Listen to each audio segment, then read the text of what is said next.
Alors, je suis l'ambassadeur de la sortie du guide Michelin au village gourmand de Metz, où on retrouve tous les chefs étoilés, mais pas que.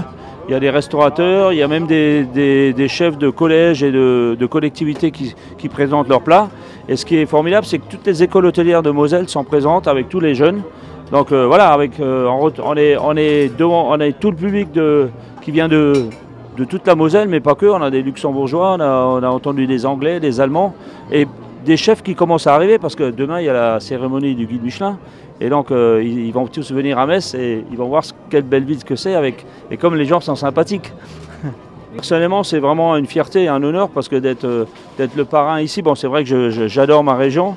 Et de pouvoir être ici et de représenter un petit peu la région, c'est génial, quoi.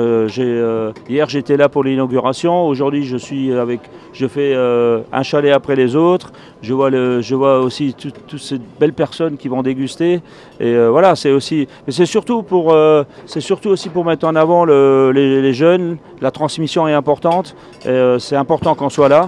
Et ça encourage tout le monde, et ça peut donner des vocations aussi à d'autres.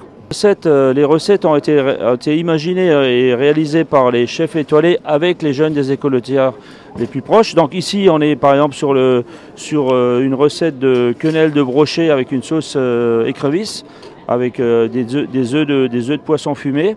Là-bas, vous avez un pain brioché avec du gravlax de truite et une sauce réfort. Hein. En plus, c'est des produits locaux, recette mosellane. Et donc là, c'est l'école hôtelière, les jeunes des écoles hôtelières de Sarreguemines qui sont là. Et vous avez, dans d'autres chalets, il y a aussi ceux de Hagondange ou de Metz, suivant l'accent. Et donc du coup, on retrouve des recettes aussi sucrées. On a pu goûter une ganache chocolat avec un caramel salé magnifique.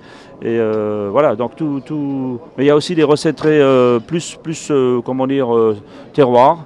On peut manger des cordons bleus, on peut manger de la quiche lorraine, du pâté lorrain. Donc il y a de tout, il y en a pour tout le monde. Alors ça, c'est le lycée qui porte mon nom, c'est le lycée, c'est l'UFA, c'est le CFA Michel Roth. Mais il y a aussi le hôtelier Simon Lazare, qui est aussi à Sarreguemines, mais il y a aussi toutes les autres qui sont là. Et ce qui est quand même incroyable, c'est ce monde qu'on voit aujourd'hui, c'est vraiment une fête populaire. C'est la fête de la cuisine, de la gastronomie, de l'art de la table, du service, bien sûr, et tous les métiers qui sont autour de la cuisine. C'est vrai que j'ai fait l'apprentissage justement à Sarreguemines, et j'ai grandi aussi, et j'ai pu goûter grâce à ma maman, à ma grand-mère, à des plats de terroir, et c'est vrai que ça reste gravé dans ma mémoire, et surtout j'ai toujours envie de faire déguster certains plats, même si je les travaille différemment, à la clientèle, même à Paris ou à Genève ou dans le monde entier. Je prends l'exemple le plus simple, c'est la Mirabelle. Dès que je peux en cuisiner, bien sûr, on peut faire des tartes, mais on peut aussi faire un foie gras à la Mirabelle, on peut faire en hiver du colvert avec du chou rouge braisé avec des coings, des pommes, on peut faire le pâté lorrain, pourquoi pas, avec des cèpes ou des truffes, on peut faire un chou farci avec bien sûr un bon jus avec des épices ou un petit vinaigre de Melfort. Et donc, ouais, ça c'est des exemples, mais c'est des recettes que je confectionne et qui font partie de mon registre, non, tout logiquement, mais que j'essaye aussi de faire déguster à déjà des clients, parce qu'ils ne connaissent pas forcément, et aussi de donner l'envie à des jeunes, justement, de garder le côté local, parce que c'est ça qui est la base, et il faut commencer par ça, et toujours le garder et toujours faire évoluer les recettes au fil des années. Toujours une adresse à Metz, voilà, terroir de Lorraine, où là, bien sûr, on est vraiment dans les classiques. Le boucher à la reine, la quenelle, justement la quenelle de brochet, le cendre avec un chou vert, voilà, la tarte au fromage. Donc, c'est les plats quiche lorraine, pâté lorrain, voilà, exactement, tout ça. Toutes ces bonnes choses qui sont de notre belle région. Qu'à venir déguster.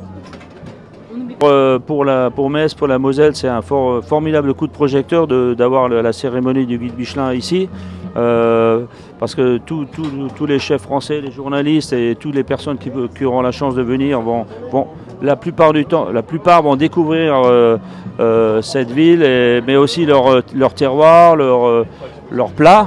et donc ils vont pouvoir déguster et goûter, donc c'est ça aussi avant tout. Ensuite pour les jeunes chefs, bah oui, en Moselle il y a de nombreux chefs étoilés, on espère qu'il y en a peut-être que demain il y en aura d'autres. Ils sont tous très passionnés, motivés, ils ont de l'énergie. C'est vrai que au fil des années, oui, on va dire que ça change, et c'est aussi pareil pour les étoiles au Michelin. Je me rappelle à mon époque, quand j'ai eu 2 étoiles au Ritz en 2009, voilà, déjà il y avait la sortie du guide, c'était un message qu'on recevait le matin même. Il y avait une conférence, mais c'était beaucoup plus sobre. Et maintenant il y a vraiment une sortie de guide, et je trouve ça fabuleux parce que ça met une émulation. Tout le monde attend ça comme voilà, c'est comme voilà, c'est la récompense la plus haute.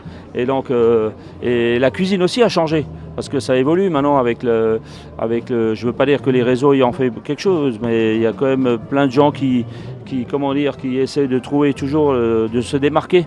Et donc ça c'est quand même quelque chose de nouveau. Et il y a beaucoup de jeunes qui sont très très bons, qui justement osent, ils sont curieux, ils ont beaucoup de talent. Et ils ont les bases, et ils ont vraiment comment dire, cette génération-là, elle nous amène vraiment de la nouveauté parce qu'ils sont plus ouverts, et justement parce qu'il y a une curiosité, et peut-être que nous on n'avait pas, on était peut-être un peu trop sur nos acquis, et là il y a vraiment de la recherche dans leur travail, et je trouve que ça se ressent au niveau de la cuisine. Donc pour recevoir les étoiles, même pour les inspecteurs, ça ne doit pas être facile, parce que je pense qu'ils ont l'embarras du choix. Et après, bien sûr, il y a tout ce que ça comporte, la régularité au quotidien, et sortir des plats de haut niveau tout le temps. C'est sûr. Merci beaucoup.